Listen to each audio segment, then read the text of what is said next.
brother took me into the city to see a marching band. He said, son, when you grow up, will you be the savior of the broken, the beaten and the damned? He said, will you defeat them, you demons and all the non-believers, the plans that they have made? Because one day I leave you a phantom to lead you in the summer, so join the black parade. Let me hear you, Canada!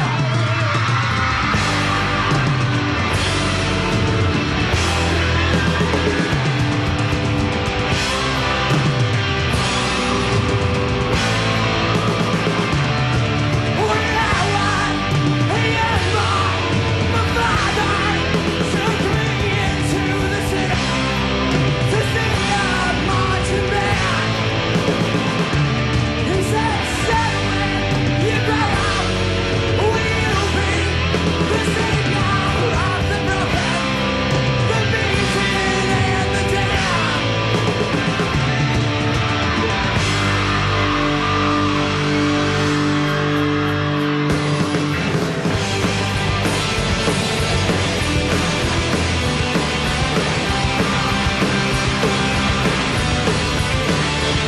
Sometimes I get the feeling she's watching over me, and other times I feel like I should go and put it out, rise and up, my hate in the streets. When you're gone, we want you all to know we'll carry on, we'll carry on. And though you're dead and gone, believe me, your memory will carry on, we'll carry on. And damn wrong, what I can't contain it, the anthem won't explain it.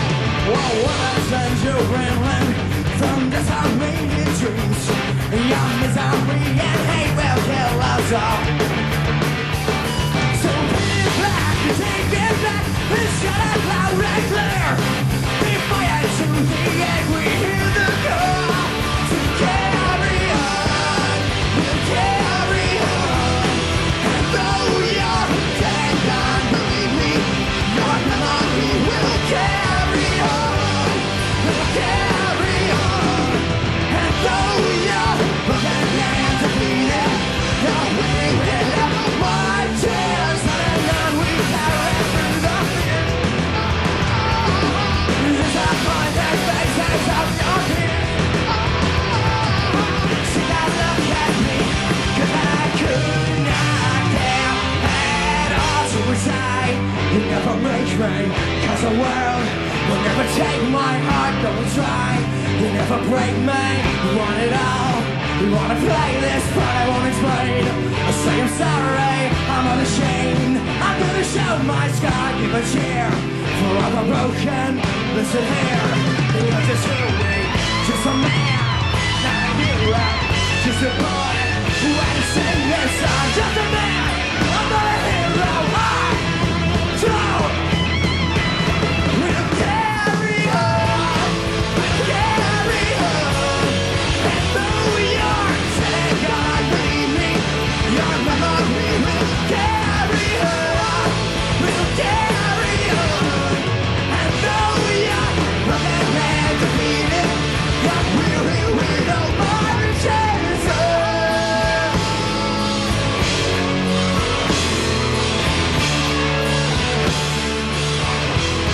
We'll carry on, we'll carry on, we'll carry on, we'll carry, we'll carry on.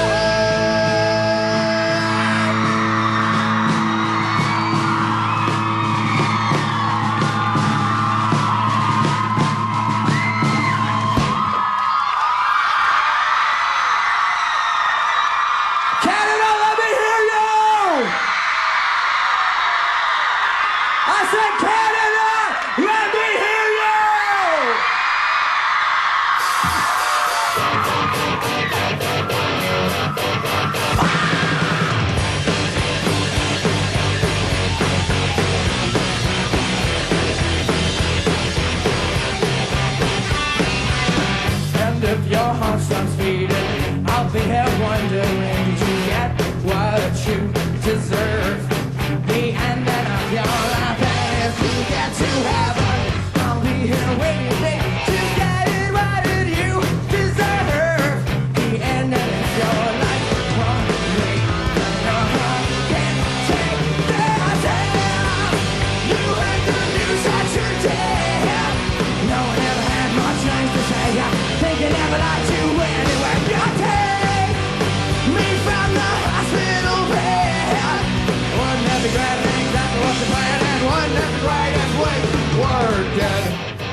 so squeamish.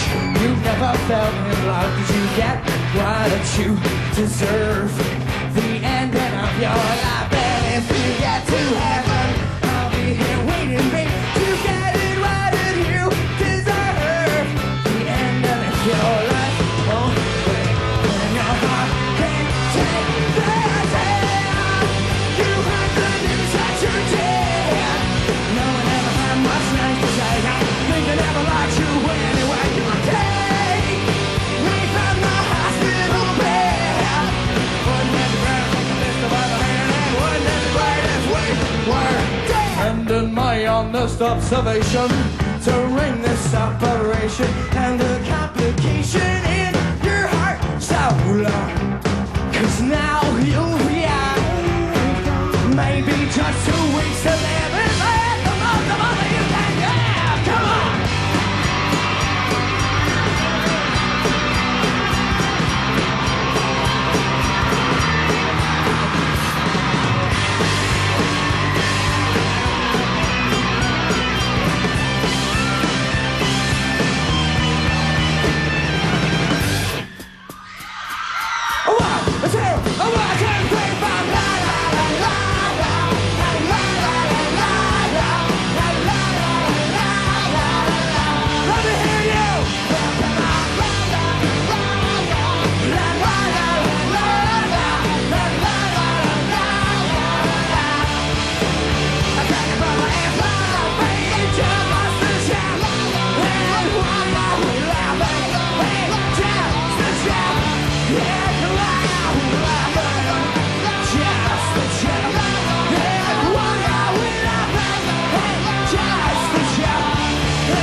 Gentlemen, welcome to our very special live at Much. How are you, sir? How'd you like that? Welcome, welcome, welcome, Bob. Welcome, sir. Hey, we're going to take a quick break. After the break, your chance at home to talk to the guys at MCR. It's a live at Much.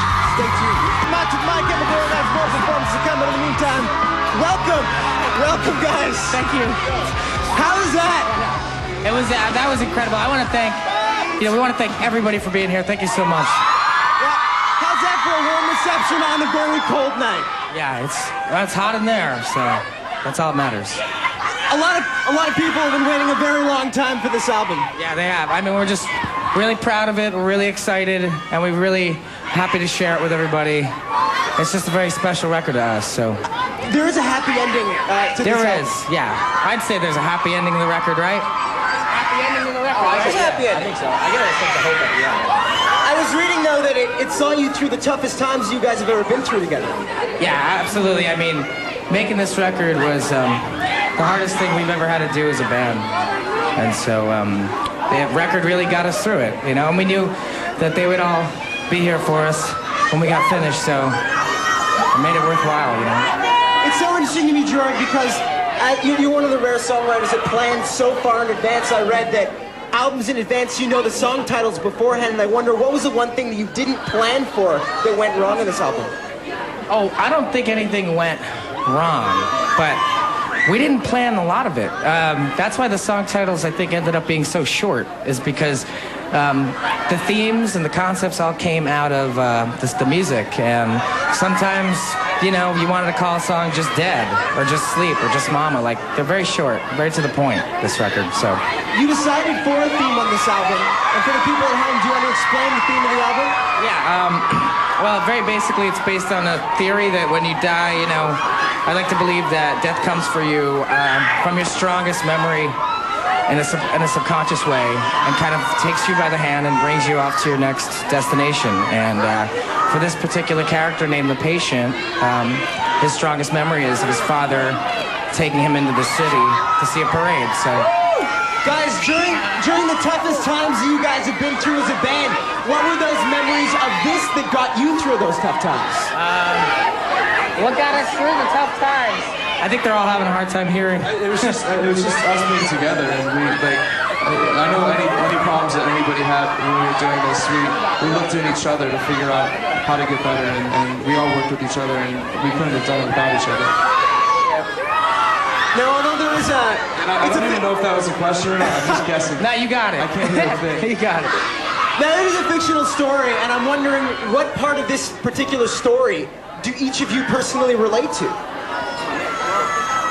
The thing about the patient is that he's kind of an everyman. You can kind of put yourself, anybody can put themselves in that character. And I think that, looking back, like, there's definitely decisions that you might have made or times where you feel like maybe you didn't live life to the fullest. And when you start to realize that you never know when your time is up, anybody can relate to that kind of thing. So for us, like, or at least for me, it helped me to really just make sure that make every second count.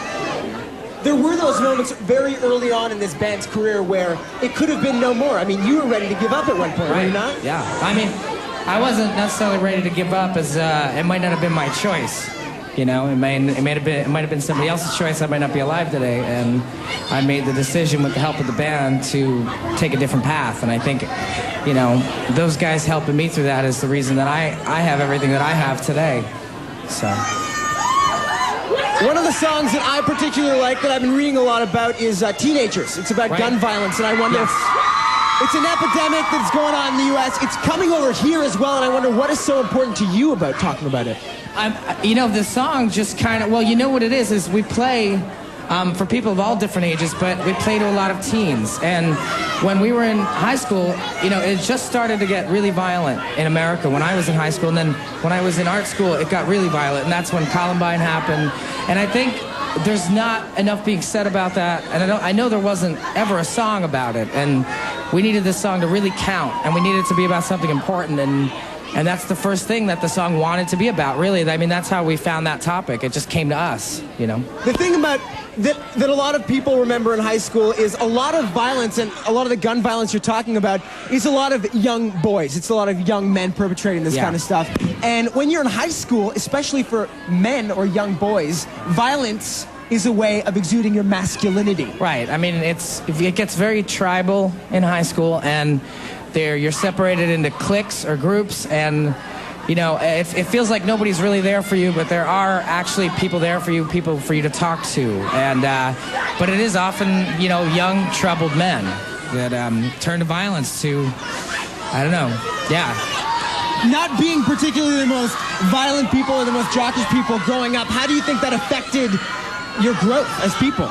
Well, we did grow up in a violent area of New Jersey, and I think it really actually had the reverse effect on us. Instead of making us violent, it made us, I feel, more intelligent. It made us want to use our brains. It made us really live in our own heads, but for our betterment, I think, It's often the women in our lives as men who teach us how to be men, or what it is to be a man. And I wonder, Mikey and Gerard, what did your grandmother teach you about what it was to be a man? Our grandmother taught us to have a lot of respect. I think she taught us, just like my father, to really respect women. And, and my grandmother was the kind of woman that she would just command your respect. But just because she was so sweet and so special and so unique. And I mean, every guy in this band has nothing but total respect for women. So. We've got an audience question. I'm not the only person who gets to ask the questions. And we've got an audience question right over here. Listen. Hey, what's your name? My name's Rachel. What's your question for the guys? Okay, well, we want to let you guys know that we love you all endlessly. And my question is, if you could go back to school, all of you, what would your major be? Good question. If you could go back to school, what would your major be? Kicking ass. I would be an archaeologist and explore the pyramids. Me and Gerard would be archaeologists. Home economics. Economics? Home economics. Home economics. I think I'm gonna go pilot. What? A pilot. Pilot. You said that about That's me one right. time before, and it kind of struck something in my head, and then I was like, I'm gonna do it one day. I'll do it. Do any of you ever think about that, possibly going back to school or studying? I actually do all the time. Like, I really want to go back to school and take some more drawing classes, because if you don't do a lot of life drawing, if you stop drawing, like, you get really out of practice, and your people start to look like fire hydrants and stuff, and The great part about the position that you guys are in is now that you're out of school and you've got success, you could go back and study anything that you're actually interested in studying as opposed to having to study it just because you're at school. I still cut class and smoke cigarettes, though. Do you know what's really weird? Yeah. I have unfinished business. I gotta feel some of these guys will still like skip class, right? I thought the question was, what would you be like if you had another profession? The same I thing. can't hear it. Similar. Similar enough. One thing. So I guess the school would be Your major. learning to be a pilot. Right, exactly. All right. Guys, we got a text question. It's from Robin, and she's wondering, this is pretty interesting to me, how did you get Liza Minnelli on the album, and why did you get Liza Minnelli on the album? Well, first of all, we got Liza Minnelli because we wanted somebody that had a lot of strength in her voice, a lot of sorrow, had been through a lot, had loved, lived, and lost, and somebody that carried with it a tradition and a lineage. And I mean, you know, the record's very theatrical, it's very cabaret, and I mean, you know, we went to the source, really. And Rob Cavallo called a friend of hers, and she was so excited to do it. She did it for free. She loved the band, and she was so sweet, so funny, and so charming. Are you guys big Arrested Development fans? Actually, yeah. She's the best character in the show. Yes, she is. You guys get the rare opportunity to meet some of your idols now. I know that you've got a strong relationship with Green Day, now with Liza Minnelli. When you look at people who have that much experience, what do they offer you? I mean, what do they say to you when you speak to them? What do you ask people like that? You ask them for help, really, because we don't know how to do this. We're still winging it, you know what I mean? So, I mean, when I have a problem, I'll email Billy Joe and say, hey, this is bumming me out, and he always sends me a letter back and makes me feel better. So, I mean, the best part is now a lot of our heroes, we get to meet them, and they get to help us, and it's awesome.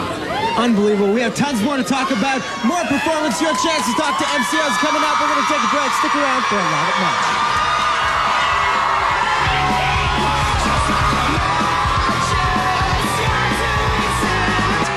Chance to talk to the band coming up, but what's a rock show without the rock? Give it up for My Chemical Romance.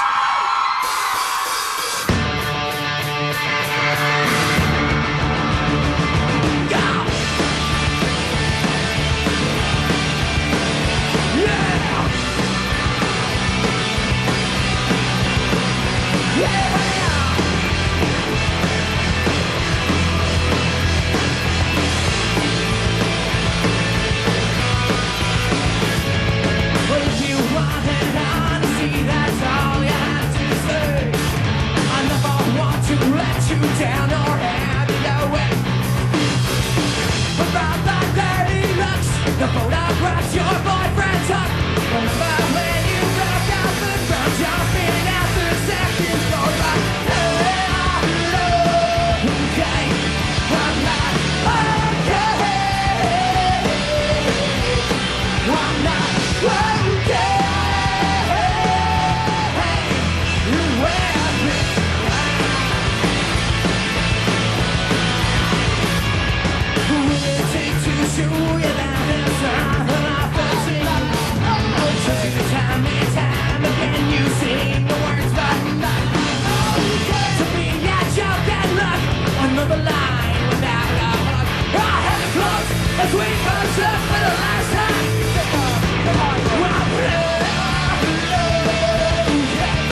can't make you stay, but where's your heart?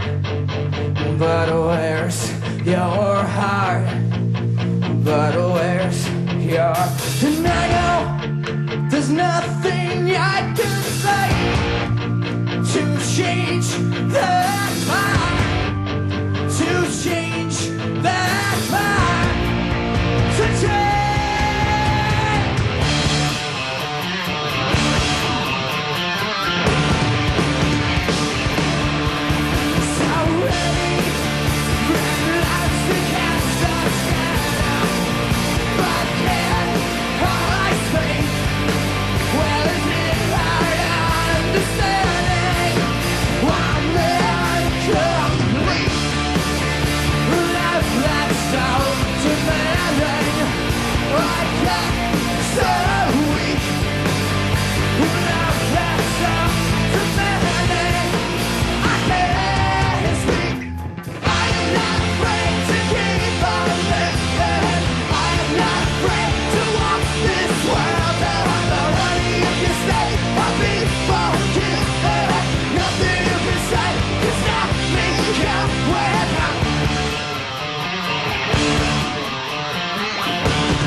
Next to me, with words I thought I'd never speak. Awake and unafraid, asleep. Let me see you put your hands together. To see you lying next to me, with words I thought I'd never speak. Awake and unafraid.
Completely interactive features. You can talk to the guys, you can email, you can call, you can text. More chat with the guys. Welcome back to our live at Much with My Chemical Romance, brand new material and the hits on the way. But in the meantime, we have the unique opportunity to talk to the guys. Welcome again. Thank you for being here. Thanks for having us. Now, when you guys left to tour Three Cheers for Sweet Revenge, 2 of you were living in a basement. A lot of you are going through some hard times. And I wonder, when you leave for 2 years and your career reaches that epic crescendo, what's it like to come home and have to face those problems? Interesting you ask, because I'm still living in a basement. Come on. I'm living at my mom's again. He's moving near me soon. Yeah, You guys are gonna live together? Yeah, we're gonna live in the same building. Bob complex, has yeah. his own.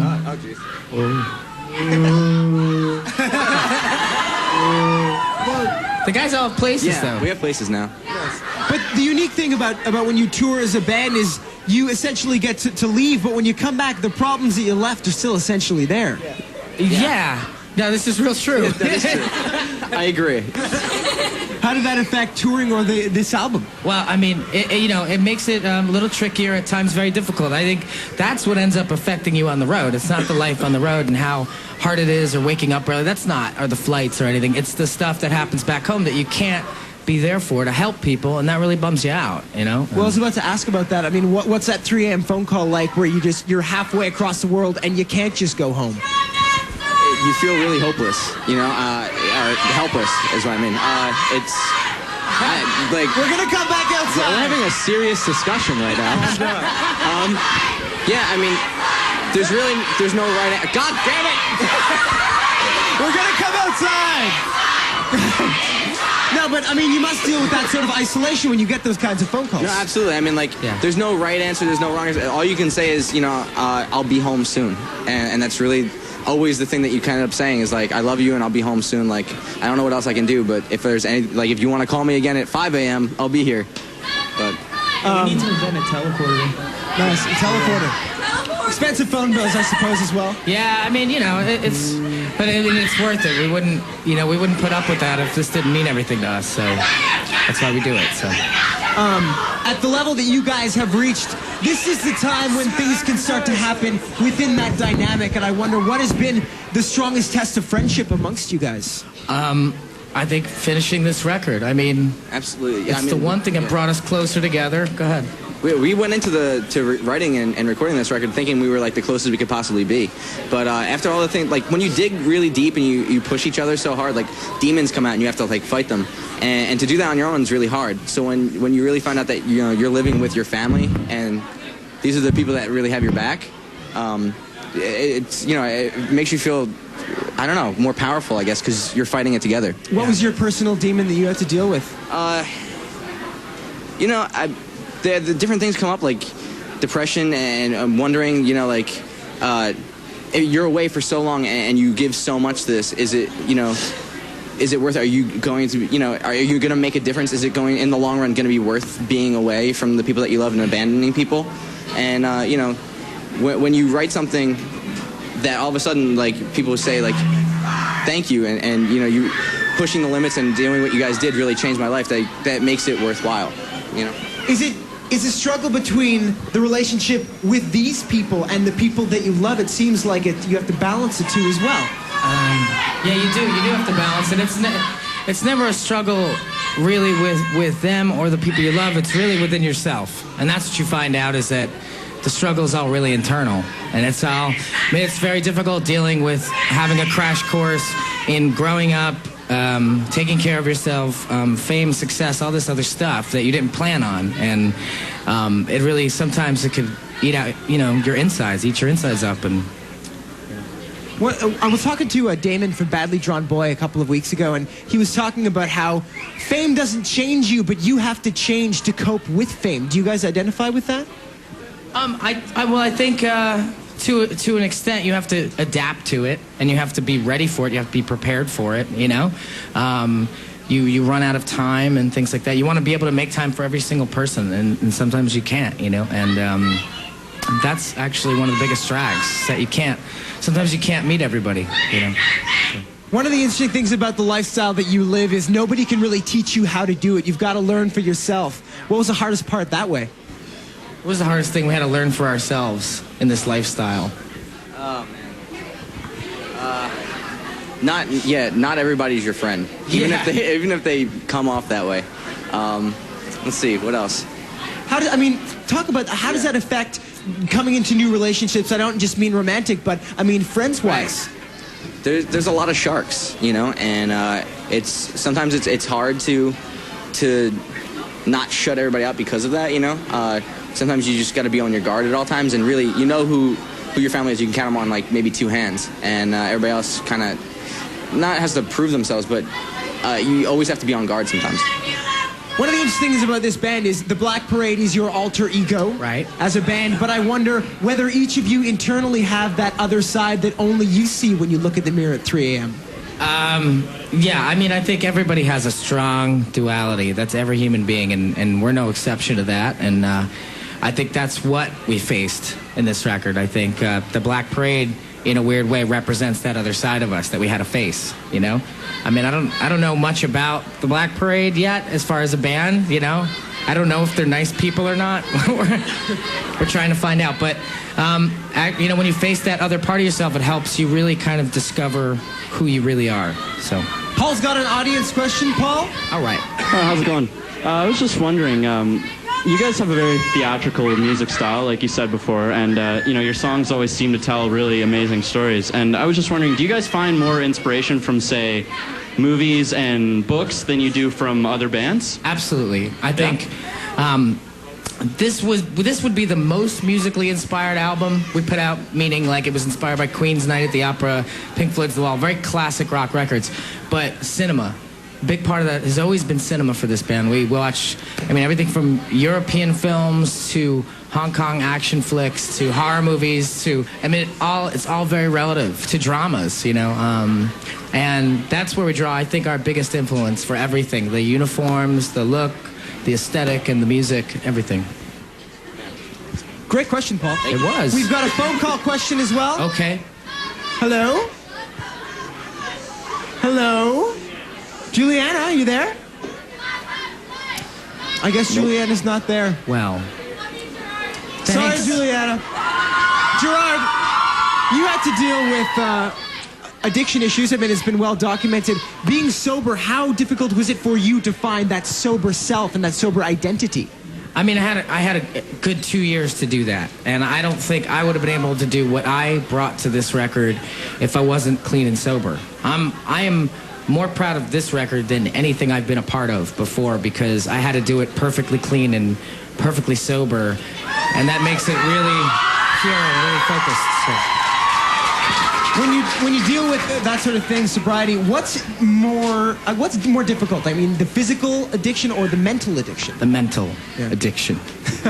You're going out. I'm okay with it now, but you go and hang out with your friends. We all go out, and you miss holding a drink in your hand. That's the bottom line, and you feel that that's part of partying. So what you do is then you just stop going out and stop being social, and then you become a weirdo, and So, but now I'm really cool with it. We go hang out all the time. I'm totally cool with being around people that are wasted. It's fine. As long as they're not like total idiots, it's cool. You just have a soda with a lime. Yeah, soda with lime, exactly. Email question. Okay. From across the country. I've got it, coincidentally, in my jacket pocket. We got Christina from Fort Erie. She wants to know, what was the biggest challenge you've had to face this year? Biggest challenge.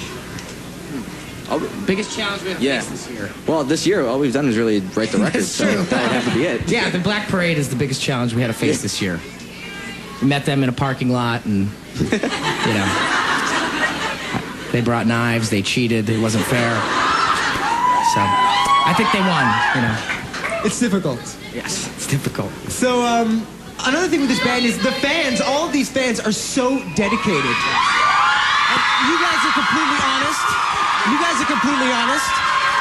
To them, and I imagine they're completely honest with you. Is it a draining band to be in that respect? No. The honesty is the best part. Seriously, don't ever stop telling us what you really think, because it's very important to us. And it's that kind of dedication where you could play a show and be on stage, and in that moment you're all extraordinary together, and you could kind of do no wrong to them.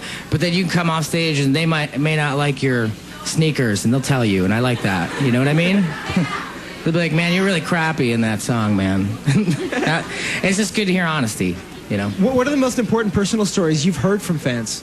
Well, they're all really too personal to tell, but I've heard, but the best ones have been about somebody overcoming something to be who they are today, and if some way, and if we've helped them in some way get there, or even without our help, just stories of people overcoming and beating the odds to be who they are. That's the Speaking best. of fans, we got a bunch outside. You guys want to take a little walk outside and Yes. say hello? All right. The guys in My Chemical Romance are coming on out. Gentlemen, if you'll just kindly follow me. Bob, you can bring that piece of the set. Don't worry about it.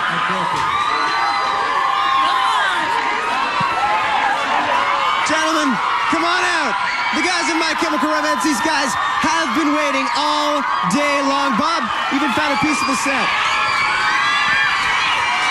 More music, more chat with MCR. It's Alive and Much. Stay tuned.